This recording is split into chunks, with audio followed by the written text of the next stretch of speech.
தற்போதைய அண்மை செய்தி. ஆந்திர மாநிலம் ஸ்ரீஹரிகோட்டாவில் இருந்து GSLV F-15 ராக்கெட் வெற்றிகரமாக விண்ணில் பாய்ந்தது. ராக்கெட் 100வது ராக்கெட்டை வெற்றிகரமாக விண்ணில் ஏவி இஸ்ரோ புதிய சாதனை படைத்துள்ளது.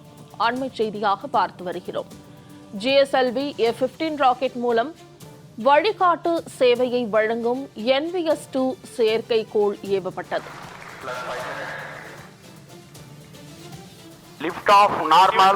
Magnificent liftoff of GSLV F-15 NVS-02 mission. 100th launch mission of ISRO embarks on its journey.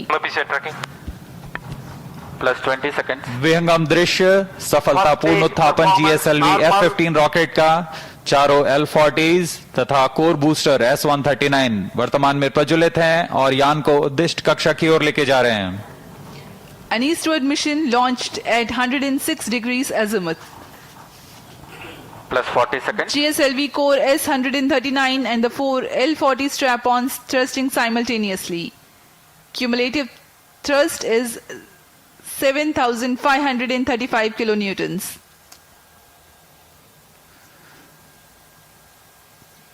प्रथम चरण में कोर बूस्टर है जो कि ठोस पर आधारित है.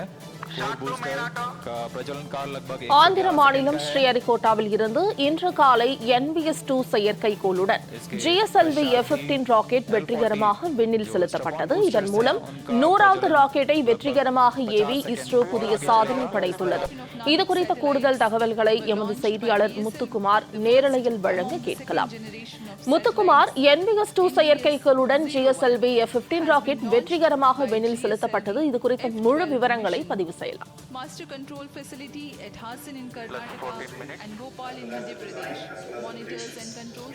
வணக்கம். அதாவது இஸ்ரோவை பொறுத்த வரைக்குமே தொடர்ச்சியாக பல்வேறு சாதனைகளை புரிந்து வருகிறது. சமீபத்தில் தான் ஸ்பேஸ் டாக்கிங் திட்டத்தை வெற்றிகரமாக செய்து முடித்ததன் மூலமாக ஸ்பேஸ் டாக்கிங் திட்டத்தை செயல்படுத்தக்கூடிய தொழில்நுட்பத்தை செயல்படுத்தக்கூடிய 4வது நாடு என்ற சிறப்பை இந்தியா பெற்ற நிலையில தற்பொழுது 100வது ராக்கெட்டை வெற்றிகரமாக விண்ணில் செலுத்தி தற்பொழுது மிகப்பெரிய ஒரு சாதனை என்பது படைத்திருக்கிறது. குறிப்பாக இந்த GSLV F-15 ராக்கெட் மூலம் அதே நேரத்தில் F-15 மூலம் NVS-2 இருக்கக்கூடிய அந்த செயற்கைக்கோள்களை விண்ணில் செலுத்தியிருக்கிறது. சரியாக 6:23 மணிக்கு ஆந்திராவில் இருக்கக்கூடிய ஸ்ரீஹரிகோட்டாவில் உள்ள சதீஷ் தவான் விண்வெளி ஆய்வு மையத்தில் இருக்கக்கூடிய 2வது ஏவுதளத்திலிருந்து சரியாக 6:23 மணிக்கு இந்த ராக்கெட் என்பது விண்ணில் செலுத்தப்பட்டிருக்கிறது. இந்த விண்ணில் செலுத்தப்பட்டிருப்பதன் காரணமாக சற்று நேரத்திற்கு முன்பாக தான் இது வெற்றிகரமாக விண்ணில் நிலைநிறுத்தப்பட்டிருப்பதாகவும் இஸ்ரோ அதிகாரிகள் தகவல் என்பது தெரிவித்திருக்கிறார்கள். அதாவது புதிய தலைவராக பொறுப்பேற்றிருக்கக்கூடிய நாராயணன் அவர்களுக்கு நம்மளுக்கு தகவல் என்பது தெரிவித்திருக்கிறார். கிட்டத்தட்ட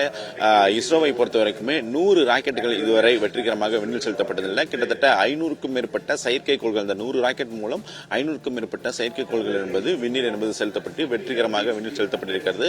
குறிப்பாக இந்த RVNL-2 ராக்கெட்டை பொறுத்த வரைக்குமே அதாவது GPS, அதாவது அமெரிக்காவை பொறுத்த வரைக்குமே GPS கருவி எந்த ஒரு முக்கியமோ அதே போல இந்தியாவில் அதாவது இந்த பாதுகாப்பு கருவி அது மட்டுமல்லாமல் அதாவது வான்வழி தடத்தை ஆய்வு செய்யும். அது மட்டுமல்லாமல் குறிப்பாக சொல்ல வேண்டும் என்றால் இந்த அமெரிக்காவில் GPS கருவி எந்த அளவு இருக்குமோ அதே போல இங்கு 3 படை, அதாவது தரைப்படை, விமானப்படை, கப்பல் படை, அந்த 3 படையோடைய பயன்பாட்டு கருவிகளுக்கு மிகவும் உகந்ததாக இருக்கிறது.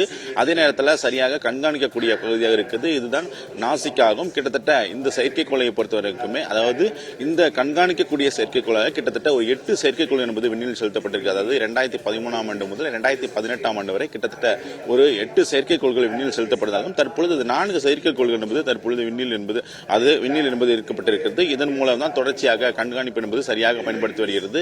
கிட்டத்தட்ட நாவிக் தொழில்நுட்பம் என்பது மிகவும் முக்கியத்துவமாக பார்க்கப்படுகிறது. இந்த நாவிக் தொழில்நுட்பத்தின் காரணமாக தான் பல்வேறு விதமான பேரிடர் காலங்களில் இது போன்ற கண்காணிப்புகளை கண்காணித்து அந்த துல்லியமான தகவல்களை நம்மளுக்கு அனுப்பி வைக்கிறது. அதன் அடிப்படையில் தான் அடுத்தபடியாக அதாவது ஏற்கனவே 4 செயற்கைக்கோள் விண்ணில் செலுத்தப்பட்டு தகவலை கொடுத்து வருகிற சூழலில் 5வது செயற்கைக்கோளாக தான் தற்பொழுது இந்த NVS-2 செயற்கைக்கோள் என்பது விண்ணில் செலுத்தப்பட்டிருக்கிறது. இது விண்ணில் நிறுத்தப்பட்டிருக்கக்கூடிய சூழலில் சூழ்நிலை கிட்டத்தட்ட இதனுடைய ஆயுட்காலம் என்பது ஒரு 10 ஆண்டுகளாக ஆயுட்காலமாகும். இதனுடைய எடையை பொறுத்த வரைக்குமே 2250 கிலோ எடை கொண்ட இந்த செயற்கைக்கோள் தான் தற்பொழுது விண்ணில் என்பது செலுத்தப்பட்டிருக்கிறது.